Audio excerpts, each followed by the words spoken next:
السلام عليكم ورحمة الله وبركاته، طلاب وطالبات الصف الثالث الإعدادي. معكم مس ابتسام عبد الحميد، وهنحل النهاردة محافظة رقم 8 اللي هي الدقهلية. طيب، أول سؤال عندنا هو الفين اللي هو المحادثة. طيب، بس قبل ما نبدأ طبعا بفكرك إن القناة بينزل عليها حل امتحانات المحافظات العلوم مع مستر عبد الرحمن السبع، وهينزل عليها المرحلة الإعدادية الصف الأول والثاني الإعدادي إن شاء الله قريبا، وكذلك اللغة الإنجليزية. يا ريت تدعمنا بلايك وكومنت، تبعت الفيديو لكل اصحابك عشان تستفادوا، وتشارك القناه بتاعتنا علشان دعمكم هو اللي بيخلينا نستمر. يلا بينا مع بعض. طيب، فين the following dialogue.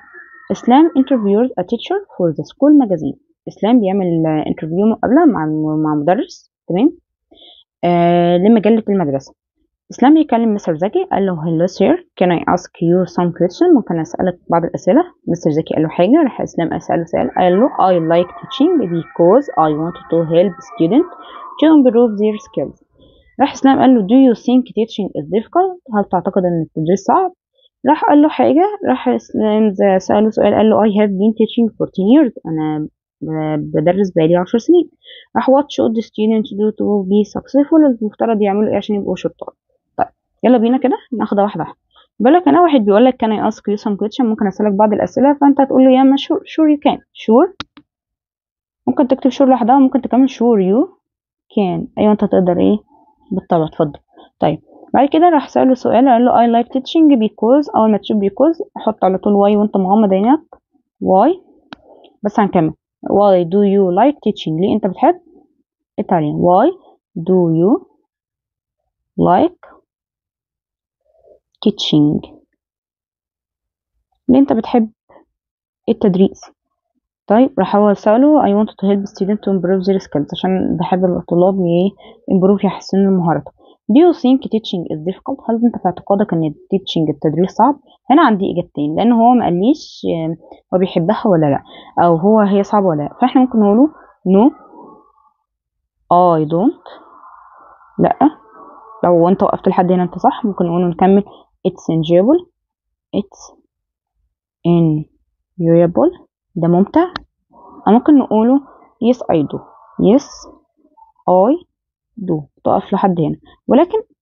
ولكن أنا برجح بصراحة الإجابة دي، لأنه هو بيشتغل بقاله 10 سنين أكيد، يعني الشغلانة مش متعبة. يعني ربنا يسامحني بقى، هي شغلانة متعبة بصراحة. ولكن الإجابة هنا هتبقى no I إيه no I don't. طبعا ده سؤال مفتوح، أنت جاوبت no جاوبت yes، أهم حاجة تبقى كاتب صح، اللي جبتنا هيتعامل صح. طيب، نكمل مع بعض السؤال الرابع. راح قال له I have been teaching for 10 years، أنا بدرس بقالي 10 سنين. فبيسأله عن المدة، يبقى how long. اول ما تلاقي مدة يبقى how ايه how long. طيب، شوف الجملة، عندك فعل مساعدة ولا لا؟ عندك له have، يبقى how long have you have اللي تتحول ليه ليو. how long have you been teaching؟ بالك قد ايه بتدرس؟ حلو 10 ايه 14 years، دي الإجابة طبعا مش هنكتب. طيب، what should the student do to be successful؟ المفترض الطلاب يعملوا ايه عشان يبقوا شطار او يبقوا ناجحين؟ هنقول له they should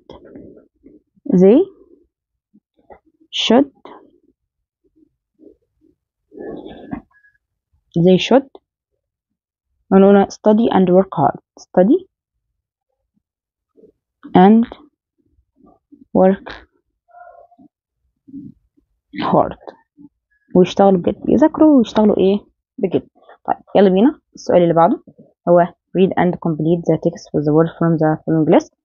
طيب، asteroid وcalls وinto وastronaut science وسنس قصدي وسبيس كرافت. طيب، طبعا من الكلمات اللي فوق دي معروف انها هنتكلم عن national space station او محطة الفضاء، وهتكلم عن ايه عن الفضاء. يلا بينا واحدة واحدة. ولكن هنا the international space station is a huge ايه، احنا لسه حلينا space ايه craft، يبقى دي رقم واحد space craft. 70 kilometers above the earth. It's a place where live. مين اللي عايش هناك؟ طبعا رواد الفضاء، أستروم. طيب، and work when they go. طبعا وبيشتغلوا هناك when they go طيبة into space، بيروحوا في الفضاء في الفضاء. They stay in the space station for about 6 months لمدة 6 شهور. They can send emails or make call phone calls أو يعملوا الفون كول. يبقى دي رقم 3 دي رقم 4. طيب مع بعض يلا بينا السؤال الثالث هو read the following text and then answer the question. Birds are remarkable creatures كائنات عجيبة that affect the hearts of many people بتأثر على قلوب ناس كتيرة with their beauty and behavior بجمالهم والbehavior بتاعهم. There are over 10,000 different kinds of birds around the world. عندنا حوالي 10,000 نوع مختلف من أنواع الطيور حول العالم. Bird size varies greatly ranging from 2 inches to 2.75 meters. أحجامهم حتى بتختلف وبتتنوع من 2 إنش لحد 2.75 متر. Strangely, some birds like the penguin can't fly. بغرابة أو شيء غريب إن عندنا طيور ما بتطيرش زي مين؟ زي البنجوين. Other birds are known for being intelligent like parrots. عندنا طيور أخرى معروفة بذكائها زي مين؟ زي البارتس البغبغانات اللي هي بتعرف تتكلم، بتعرف تقلد الكلام. Birds enjoy the freedom of moving anywhere without limits. الطيور بتستمتع بالفريدم بالحرية وإن هم بيتحركوا يمين وشمال أو كل مكان بدون limits بدون حدود. They are quite social and enjoy singing as well. إلى حد ما اجتماعيين وبيستمتعوا بالغناء برضه. They are very important for the environment as they help control the insect population, spread seeds and help plants grow.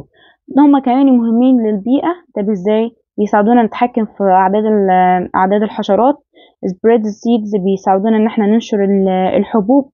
طيب and help plants grow بيساعدوا على النباتات إنها تطلع. طبعا بينشروا السيدز دي اللي هو حبوب اللقاح بتنتقل عبر الطيور. دي طريقة من طريقة يعني من انتقال الحبوب اللقاح فعشان هم بيساعدونا بيها. طيب most people like birds and enjoy listening to their song. معظم الناس بتحب بتحب الطيور وبتستمتع بغناها. تمام. That's why some people keep them in cage. بعضهم بيخليهم في قفص. They think birds are happy there as they provide them food and safe place. هما معتقدين بقى ان الطيور في كده مبسوطة عشان هما بيوفروا لهم على اسم عشان هما بيوفروا لهم اكل وبيوفروا لهم مكان امن. In fact في الحقيقة birds enjoy flying and singing freely. هما بيستمتعوا ان هما يطيروا ويغنوا بحرية. If you like birds لو انت بتحب فعلا الطيور open their cage افتح القفص بتاعتهم and let them fly and feel free وخليهم يطيروا ويحسوا بالحرية. طيب يلا بينا نقرا الأسئلة كده مع بعض ونحلها. choose the correct answer. the passage is mainly about القطعة دي بتتكلم عن طبعا عن الطيور اللي هي البيردز. طيب people who like birds keep them in. الناس اللي بتحب الطيور بتحطها في كيج في قفص. طيب السؤال اللي بعده بيقول لك هنا what do you think lovers should do. انت تعتقدوا ان البيردز lovers should do يعملوا هنقوله they should معذرة they should open the birds cage and let them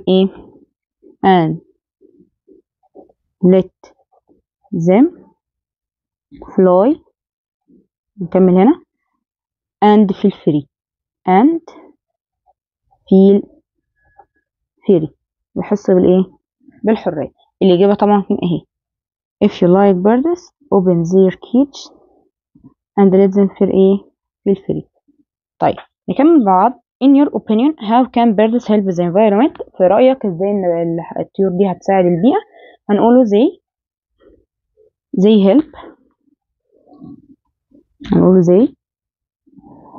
help control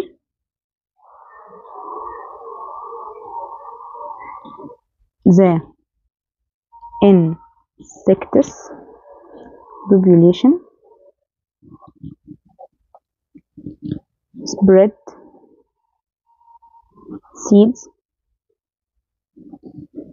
and help plants grow. help plants grow. طبعا لو خطي برضو مش واضح الإجابة اهي. they are very important for the environment. they help control the insects, spread seeds and help the way plants grow. ده السؤال رقم 4. طيب بيقولك هنا why do you think penguin are strange birds؟ ليه هي حيوانات غريبة؟ هنقوله because، أو نشوف why بالإجابة على طول فيها because أو as أو to. because they can't fly، هما بيعرفوش ايه يطيروا. what birds are known for being intelligent؟ ايه هي الطيور اللي معروف عنها انها ذكية؟ هنقول طبعا ده قصده على مين؟ على الباردز، البغبغان، طبعا مذكورة في القطعة اهي. birds are known for being intelligent like ايه؟ like birds. يبقى الإجابة هنا هتبقى ايه؟ birds. يلا بينا نكمل مع بعض. والسؤال الرابع هو الاختياري. بيقولك هنا choose the correct answer from A, B, C or D. A is a natural home where an animal or plant lives. الحيوان أو النبات بيعيش هناك. طبعا ده الهابيتات اللي هي الايه؟ الموطن. طيب A is a person who writes news article for newspaper. بيكتب الارتكلز للجريدة. طبعا ده الجورناليست عشان هو اللي بيكتب الأخبار والارتكلز. We should stop putting rubbish in a sites. We should reuse it. نعمل لها إعادة استخدام، يعني إعادة تدوير. ده طبعا landfill. بيقولك هنا نكمل مع بعض. the antonym of the word awesome عكس awesome. amazing يعني مدهش، fantastic رائع، و wonderful برضو كلهم صفات جيدة ما عدا terrible، يبقى عكس awesome ايه؟ terrible. we add the prefix to the verb no used to mean it again. أول ما تشوف again وبيقولك prefix يبقى على طول re. مقطع re معنى again، يعني مرة أخرى، بدل ما أقول play again do again قول لأ redo replay restudy وهكذا. طيب السؤال السادس he is going to retire. the word retire has mean. طيب retire يعني يتقاعد، معناها إنه هيوقف إيه؟ هيوقف عمل، فطبعا هتبقى stop working. بعد كده مع بعض السؤال الخامس وهو سؤال التصحيح. طبعا زي احنا متعودين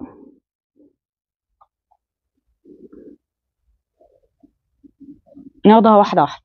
طيب بقولك أنا if he read the question read a read تمام will he answer it. طيب احنا اتفقنا مع بعض في الامتحان تقريبا الأول إن الأفعال المتشابهة في التصريف بتاعها زي read زي cut زي put زي cost. الأفعال دي احنا لو جاء معاها فاعل بعد if والفعل ده مفرد وما جاش وراها اس، يبقى في الحالة دي ماضي. دي ايه؟ يبقى دي حالة تانية، حالة ثانية.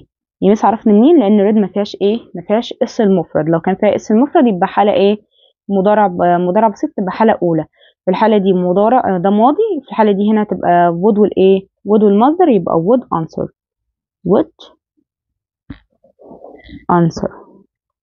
would والايه؟ فعل في المصدر. السؤال التاني the exam was so difficult أسامة came first. الامتحان كان صعب قوي وبالرغم من ذلك جملة اعتراض اهو أسامة ايه؟ طلع الأول. يبقى في الحالة دي نقوله how ever. وخلي بالك ان however لازم تبقى capital هي و nevertheless. ندى watched a film as soon as دي أداة ربط بيجي قبلها بسيط، ماضي بسيط، يبقى بعدها تام. هنقوله she done. طيب نكمل مع بعض. السؤال الرابع بيقولك هنا سمير said me. عندك مفعول أو عندك مخاطب، يبقى في الحالة دي مين على طول؟ 4 هنا كده، معلش خلينا هنا في الوسط. 4 هتبقى told. طيب بعد كده رقم 5 علي list of the new 7 wonders. طيب الليست قصدي علي إجابة مين علي دي؟ الليست حاجة مفردة معذرة تانية سنة تالتة. a list of new 7 wonders. أنا بتكلم على الليست دلوقتي مش ال7 ايه؟ مش 7 wonders، هو القائمة. يبقى ده الفاعل بتاعي، يبقى في الحالة ده ماضي بسيط مبني للمجهول. الليست تاخد مفرد تاخد ايه؟ was. والتصريف الثالث من make made was made. وبكده نكون احنا خلصنا يا سنة تالتة. يا رب تكونوا استفدتوا. ما تنساش تدعمني بلايك وكومنت علشان دعمك هيخليني استمر ان شاء الله. لو احتجت اي حاجه ابعتلي في الكومنتات وانا ان شاء الله هحاول ارد عليك وهحاول اساعدك. طيب بالنسبه للباراجرافات احنا اتفقنا ان الباراجراف هينزل في قناه التليجرام. هسيب لك اللينك بتاعها في الوصف. ادخل او ادخل الجروب وان شاء الله انا هتلاقي الباراجرافات، وحاول تفهمها مش تحفظها لان الباراجرافات مش بتتحفظ. حاول تشوف الجمل بتتكتب ازاي او الباراجراف كله بيتكلم عن ايه بحيث تعرف تكون افكار انت بنفسك. طبعا ما تنساش تعمل لايك للفيديو ده، تعمل اشتراك في القناة علشان يوصلك كل جديد. ان القناة بينزل عليها علوم مع مستر عبد الرحمن السبع. والسلام عليكم ورحمة الله وبركاته.